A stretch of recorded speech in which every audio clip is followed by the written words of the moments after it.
బీహార్లో బీజేపీకి గట్టి షాక్ తగిలింది.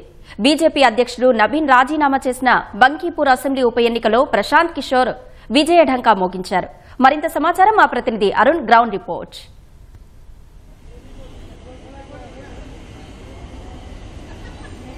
Thank you. బీహార్ అసెంబ్లీకి సంబంధించి బీహార్ రాష్ట్రంలో ఉప ఎన్నికలు జరిగినటువంటి ఒకే ఒక స్థానం బాంకీపూర్లో 1995 నుంచి ఇప్పటి వరకు బీజేపీ అప్రతిహతంగా గెలుస్తూ వస్తోంది.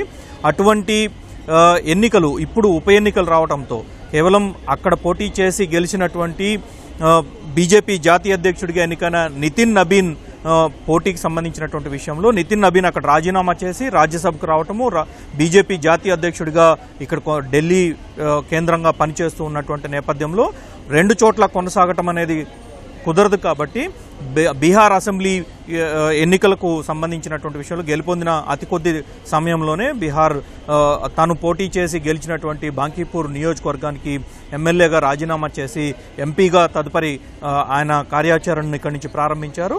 అయితే బాంకీపూర్ నియోజకవర్గంలో నితిన్ నబీన్ రాజీనామాతో తప్పనిసరైనటువంటి ఎన్నికల్లో జనసురాజ్ పార్టీ తరఫున ప్రశాంత్ కిషోర్ పోటీ చేసి ఇప్పుడు అత్యధిక మెజారిటీతో 20,000కు పైగా ఓట్లకు పైగా తాను సాధించుకొని దాదాపు గెలుపుకి అంచు దూరంలో ఉన్నట్లుగానే కనిపిస్తూ ఉంది. ప్రస్తుతం ఇంకా ఓట్ల లెక్కింపు కొనసాగుతున్నటువంటి నేపథ్యంలో దాదాపు 30 ఏళ్ల తర్వాత బీజేపీ బీహార్లో తన కంచుకోటగా ఉన్నటువంటి బాంకీపూర్ నియోజకవర్గాన్ని కోల్పోవాల్సినటువంటి పరిస్థితి వచ్చింది.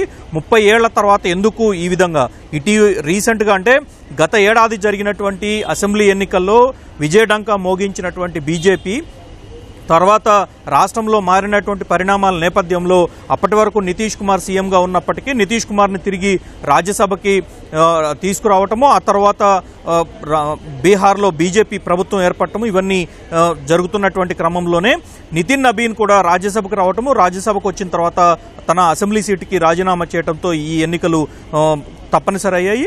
అయితే ఇప్పటి వరకు ప్రశాంత్ కిషోర్ ఒక ఎన్నికల వ్యూహకర్తగా మాత్రమే ఉన్నటువంటి ప్రశాంత్ కిషోర్ ఇప్పుడు తన రాజకీయ ప్రయాణాన్ని ప్రారంభించారు. ఇటీవల జరిగినటువంటి అంటే ఏడాది క్రితం జరిగినటువంటి అసెంబ్లీ ఎన్నికల్లో నితిన్ నబీన్ చేతిలో మిగిలినటువంటి 2-3 ప్లేసులో పోటీ చేసినటువంటి జనసురాజ్ అధ్యక్షుడు అధినేత ప్రశాంత్ కిషోర్ తన ఓటమిని చవి చూశారు.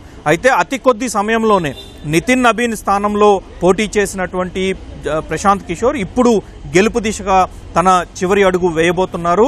త్వరలోనే అంటే అతి తక్కువ సమయంలోనే జరిగినటువంటి ఎన్నికలు బీహార్ ఎన్నికలు జరిగినటువంటి అతి తక్కువ సమయంలో జరిగిన ఉప ఎన్నికల్లో ఆయన గెలుపు దిశగా ముందుకు అడుగు వేస్తున్నారు. ఇప్పుడు ఆయన చేస్తున్న వ్యాఖ్యలు చూస్తే ఇది ఒక వ్యక్తి కోసం జరిగినటువంటి ఎన్నికలు కాదు, బీహార్ యొక్క తదుపరి పరిణామాలు ఏ విధంగా ఉండబోతున్నాయి, బీహార్ అభివృద్ధి ఏ విధంగా జరగబోతోంది, బీహార్లో రాజకీయపరమైనటువంటి అంశాలు ఏ విధంగా చోటు చేసుకోబోతున్నాయి అనడానికి ఇదొక ఉదాహరణగా ప్రశాంత్ కిషోర్ చెప్తూ ఉన్నారు. తన రాజకీయ ప్రస్థానాన్ని ఇప్పటి నుంచి ప్రారంభమయ్యేటువంటి తన రాజకీయ ప్రస్థానం గురించి ఆయన ప్రజలకు అనేక హామీలు కూడా ఇస్తున్నటువంటి పరిస్థితి కనిపిస్తూ ఉంది. Over to studio.